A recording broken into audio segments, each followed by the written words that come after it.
We're talking about encountering Jesus, and the last few weeks I've looked at several different people who encountered Jesus at different moments and different little snapshots through the Gospels, Matthew, Mark, Luke, John, of people he ran into. We talked about Pharisees and Sadducees a couple weeks ago and how they have a less than positive relationship with Jesus, we can say. They kind of clash heads quite often. They are the religious leaders of the day, the Pharisees and the Sadducees. The Pharisees didn't like Jesus because they had all these rules set up to try to protect people from actually breaking into the laws. They built fences around it to keep people from even, if you don't break these, you can't break them, right? And Jesus regularly broke their rules. He didn't break the scripture. He didn't do anything wrong there, but he would break the traditions of the elders, and that really made the Pharisees not like them, not like him. The Pharisees did not like Jesus because they taught that there are no such things as miracles. There are no such things as angels and spirits. There's no resurrection. And that's really hard to prove when Jesus is going around raising the dead and making blind people see and healing lepers. And they're like, that can't happen. He's like, well, I just did it, you know. And so that caused some conflict. So the Pharisees didn't like him. The Sadducees didn't like it. And not only do the Pharisees and Sadducees not like Jesus, they really don't like each other either, because they also are polar opposites in their teaching. They believe in this, but they come at it from a whole different direction, and so they often were in great conflict. In the book of Acts, maybe you remember the Apostle Paul was before the Sanhedrin, and things were not looking good. He was under trial. He was in trouble because he's sharing the gospel, and they're trying to get him to stop, and he's there, and he has this brilliant idea. So he's before the Sanhedrin, which is a combination of Pharisees and Sadducees who don't like, kind of like, think of Congress, Democrats and Republicans. It's just not political. It's Jesus. It's biblical, but don't like each other. So Paul's in the middle, and he has this great idea. Hey, he says, I happen to be a Pharisee and the son of a Pharisee. We're Pharisees, my family. I'm on trial because you don't believe in the resurrection. Well, he just threw a bomb right into the middle of the Sanhedrin, because then the Pharisees were like, I don't know, he seems pretty okay to me. Sure, he's got his flaws, but I like him.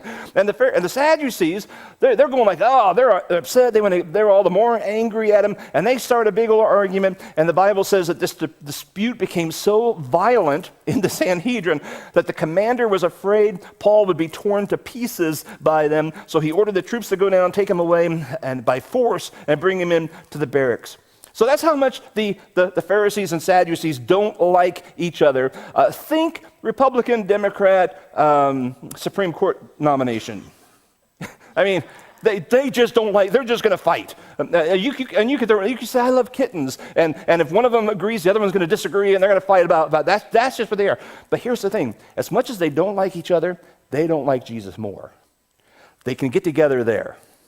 And so as much as they hate each other, they can team up and say, we've got to get rid of Jesus. He's taken away our followers. He's becoming more popular. He's taken away our power and our prestige, and they're just not liking it. So they conspire to get rid of Jesus. They team up. They have him arrested. They put him through this mock trial with their religious leaders, with them, right? Throughout the night, they falsely accuse him of breaking laws in their scripture, in the Old Testament, that would be worthy of death. They declare him guilty and worthy of the death penalty. There's a problem, though. They're not in charge. They've got to get Rome to decide to agree with this. That'd be like us saying, hey, as a church, we got together and we said, Ken, he's goofy, we don't like him, he's worthy of death. Okay, sorry. We can decide that. There might be a difficulty for us just going outside and stoning him to death, though, right?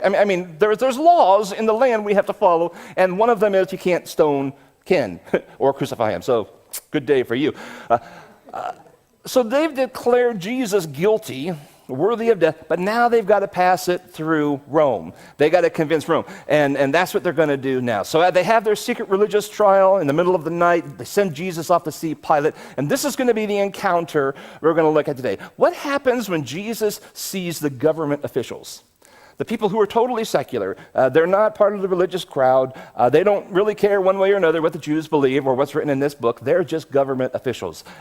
What happens when he encounters these people? Now, Pilate is an unfortunate person for the Jews to have to partner with, because everybody already knows, and you will soon, Pilate is not a big fan of the Jews. He kind of toyed with them. Early in his career, he brought all kinds of idols into Jerusalem to defile the city, defile the temple, to just cause problems, just because he wanted to see the Jews get all cranky and riled up and get angry and look at you guys, you can't do anything, I'm the governor, you're not.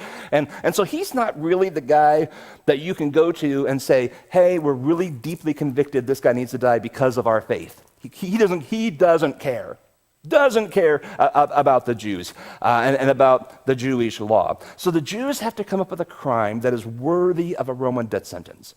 What will make Pilate say, oh yeah, we got to get rid of, how are we going to convince the local police station a few blocks away that Ken is worthy of death? I don't know. I better quit using that illustration. This is going to go sour. It's going to be pretty tough, but that's their challenge. They charge Jesus with treason. They say he's trying to overthrow the Roman government. He's going to be the new king, and they kind of twist his words and type of thing, and they're trying to threaten Pilate, you better get this guy crucified because he's going to take your job, and he's going after all of Rome. So, Matthew 27. When morning came, this is after the all-night trial thing, the chief priests, the elders of the people, took the counsel against Jesus to put him to death, and they bound him, led him away, delivered him over to Pilate, the governor. That's all the backstory to those verses right there. Why take him to Pilate? Because they have to. Someone has to declare a death penalty. So he's about to encounter these secular leaders. Number one, Pilate. Verse 11 of chapter 27 of Matthew. Now Jesus stood before the governor, and the governor asked him, are you the king of the Jews? Because the Pharisees, Sadducees, the leaders, they're bringing all these charges. So they're like, well, what do you say? Jesus, are you the king of the Jews? And Jesus says a pretty good answer. Well, you've said so. Pilate, you're the one, I'm quoting you now, right? But when he was accused by the chief priests and the elders, he gave no answer. So you got a kind of trial going on. They're accusing him. He's done this, and this. This is why he's worthy of death. This is how he's trying to take over Rome. This is how he's trying to get rid of you, Pilate. And they're bringing all these charges. Jesus says nothing. Pilate says to them, do you not hear how many things they testify against you? But he gave him no answer, not even to a single charge, so that the governor was greatly amazed. Jesus encounters this man who, by earthly standards, has full authority to put Jesus to death. He has full authority to declare him guilty or to declare him innocent. I mean, all of the power right now, as far as Pilate knows, is in Pilate's hands, because he doesn't know he's dealing with who Jesus really is. He has full authority here. And instead of pleading for his life, like you and I would, wouldn't you? I mean, yeah, this is death or get out. Instead of laying in defense, instead of saying, hey, these guys have no clue what they're talking about, they took me out of context, they don't know me, blah, blah, blah, he didn't say a single word. Instead of arguing that he had been framed like you and I would, verse 14 says he gave no answer, not even to a single charge. And because of that, it says that he was greatly amazed. This stood out to Pilate. Like, you're not like everybody else who comes into this courtroom. Everybody defends themselves. Even if they did it, they're going to try to defend themselves. Oh, no, I didn't do that. You got to prove it, We'll defend ourselves. Have you ever been charged, I'll say, accused, that's the word I was looking for, of something you didn't do? I mean, you just plain didn't do it, and everybody thought you did it. You ever been in that situation?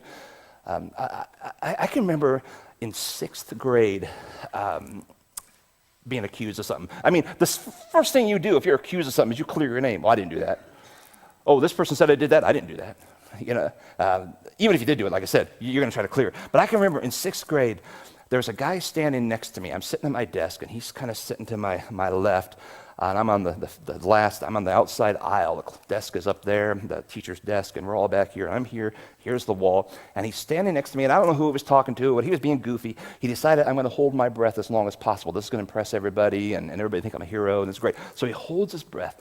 And I kind of look up, and he's turning all kinds of shades of red, and then he kind of turns white, and then he falls back. He passes out, right? So he passes out. He falls backwards. This is an old school. I mean, I'm not a young man, right? So this is an old building with a steam radiator heat, right? So he hits his head against a metal pipe, clonks on the floor, completely passed out, laying on his back, and blood starts pouring out the back of his head. Now he made, the noise made a thunk, loud enough that everybody in the class was like, what? You know.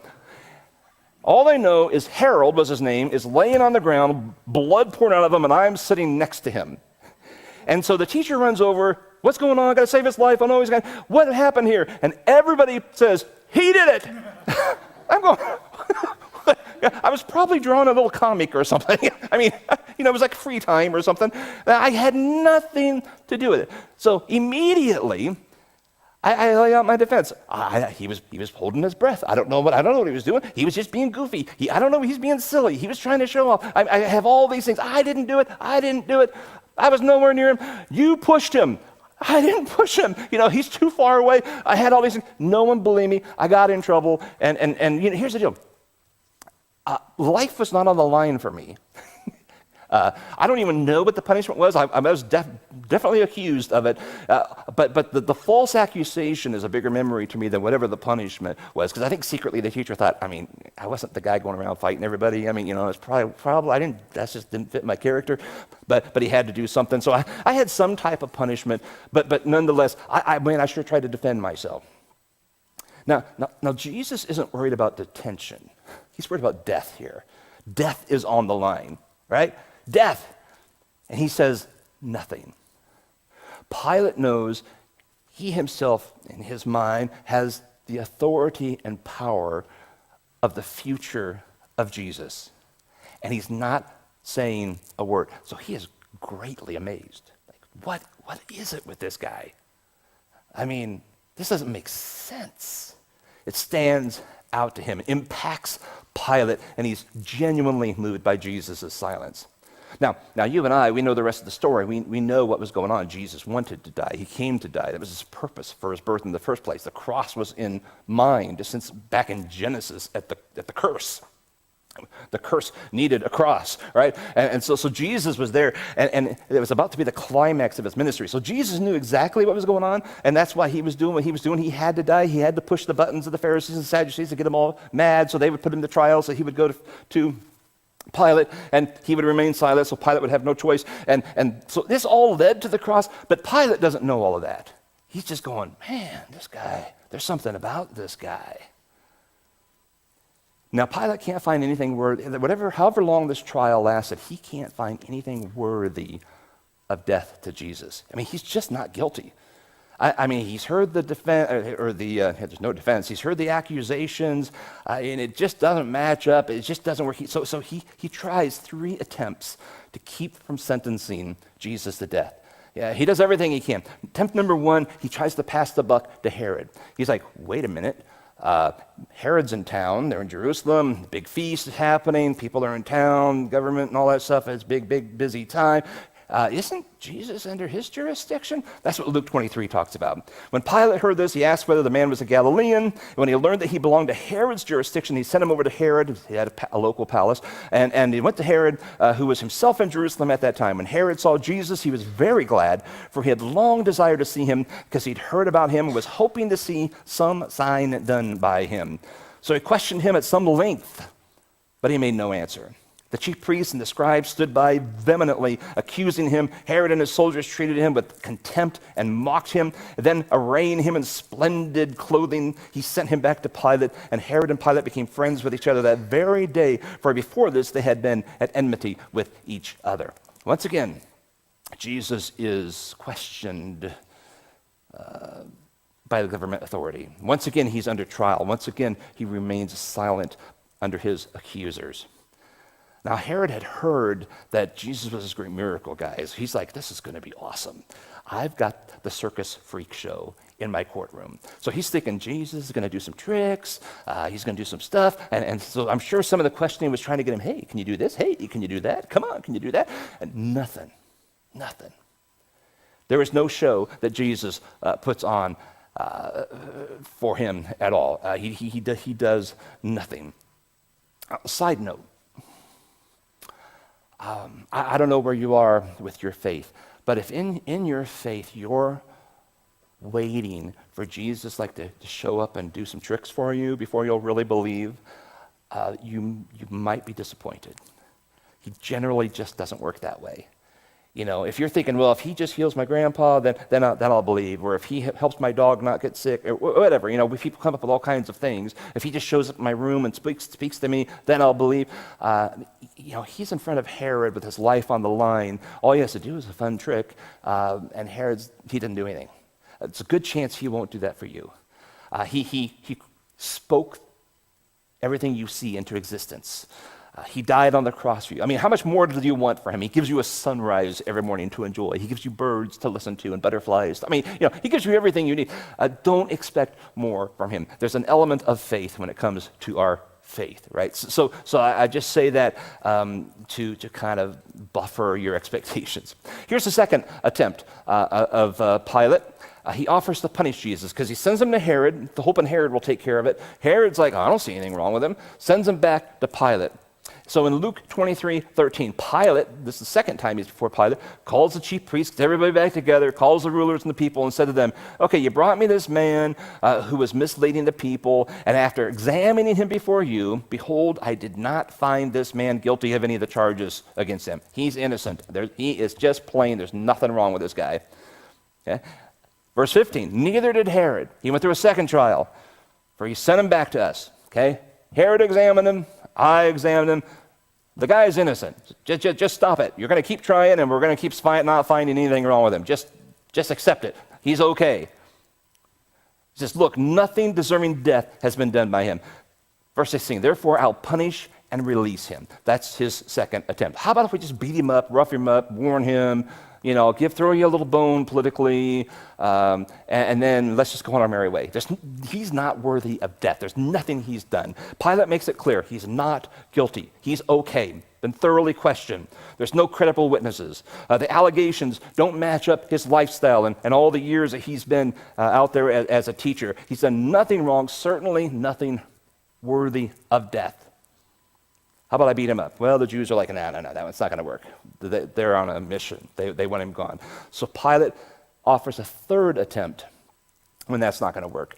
A third attempt is to let the crowds decide. He doesn't want to have responsibility on killing an innocent man.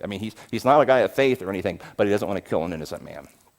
This is Matthew 27:15. Now the feast of the governor was accustomed to release for the crowd any one prisoner whom they wanted.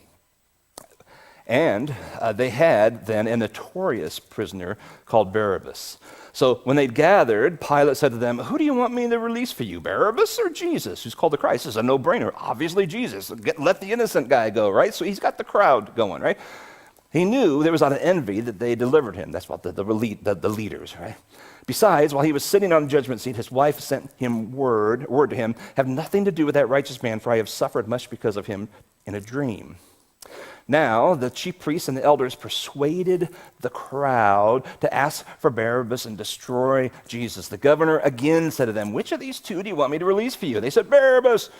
Pilate answered them, what do you just wish to do with Jesus you call the Christ? They said, let him be crucified. They said, why?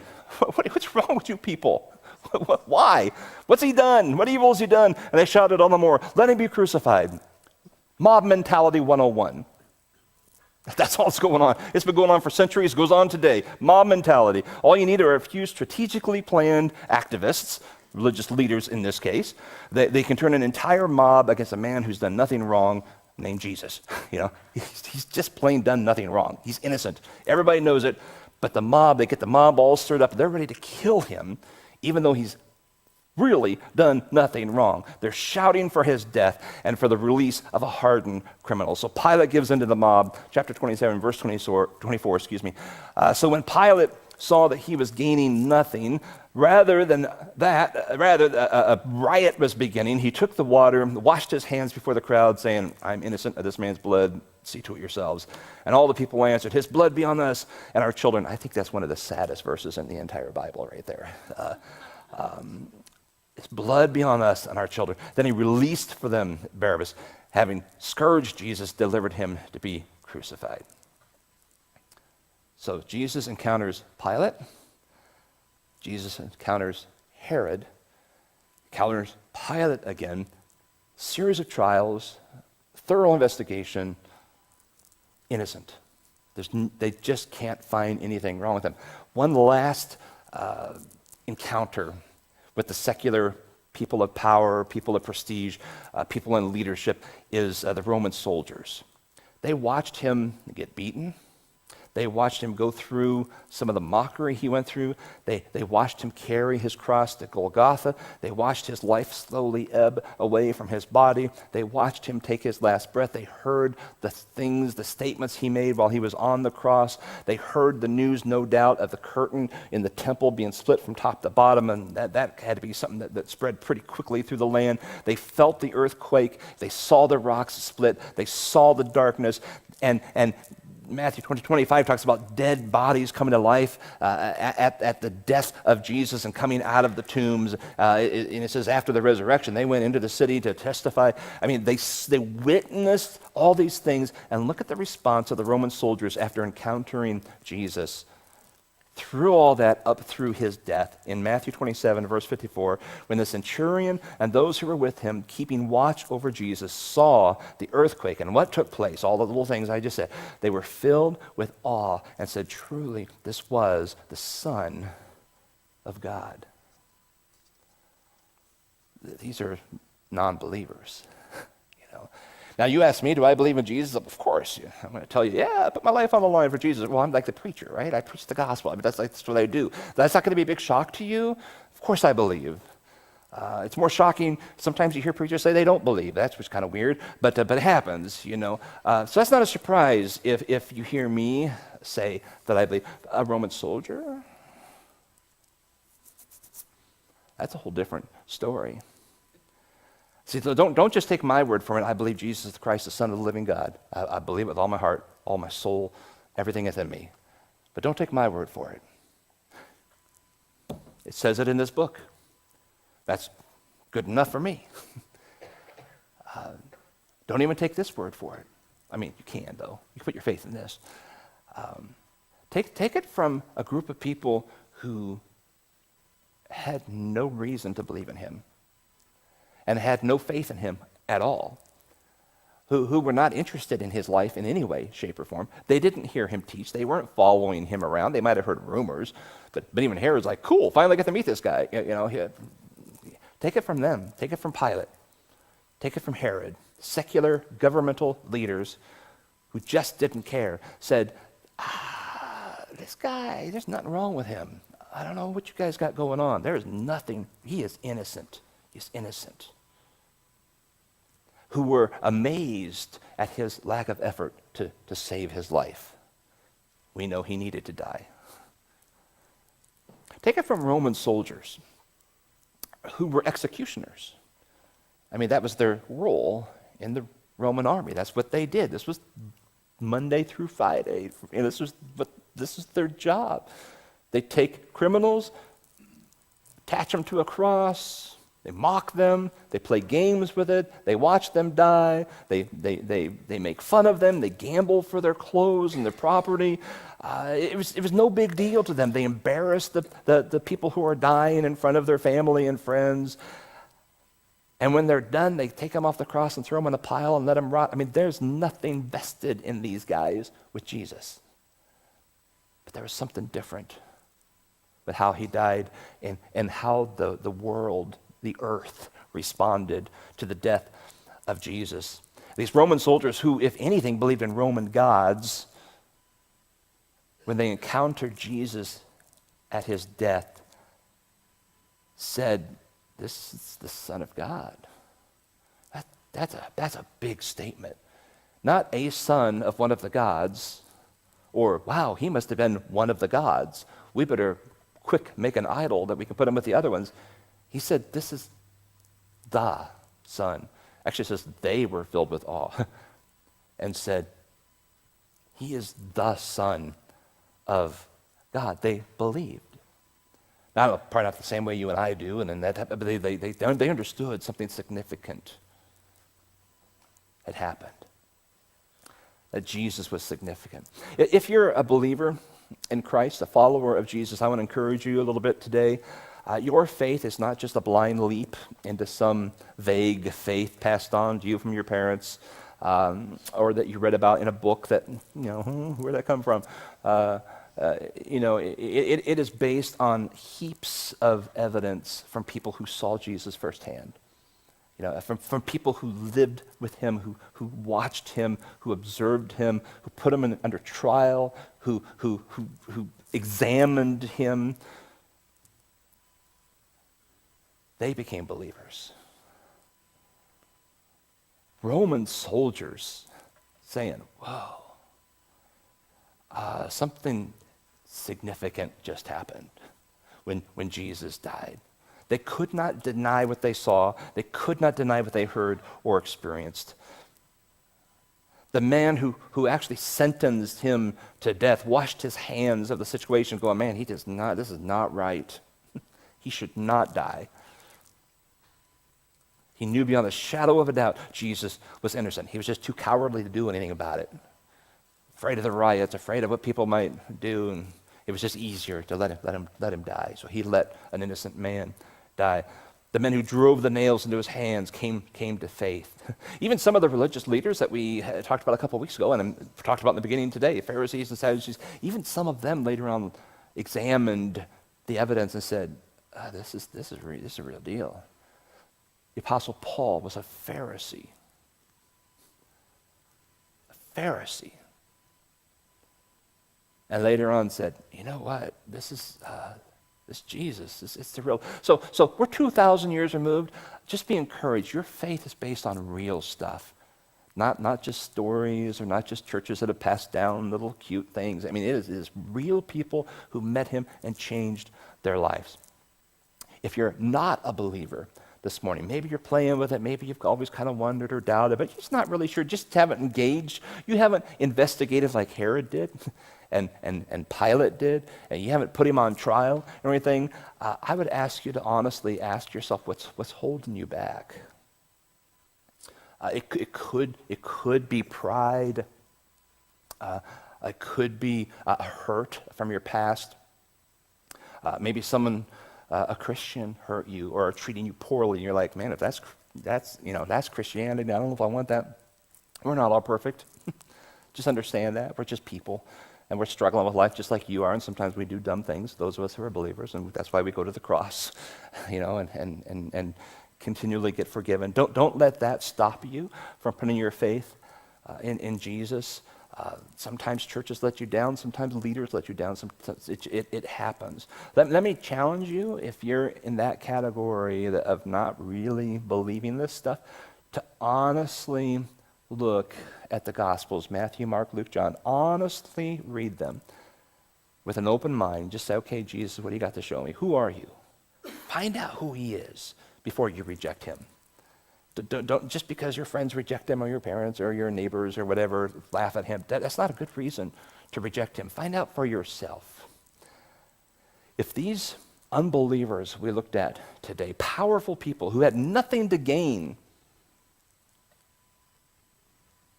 in their social world by believing in him, if they encountered Jesus and it moved them to the point of saying they knew something was different.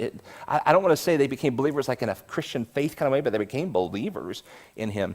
I don't know why you wouldn't too when you honestly look at the evidence.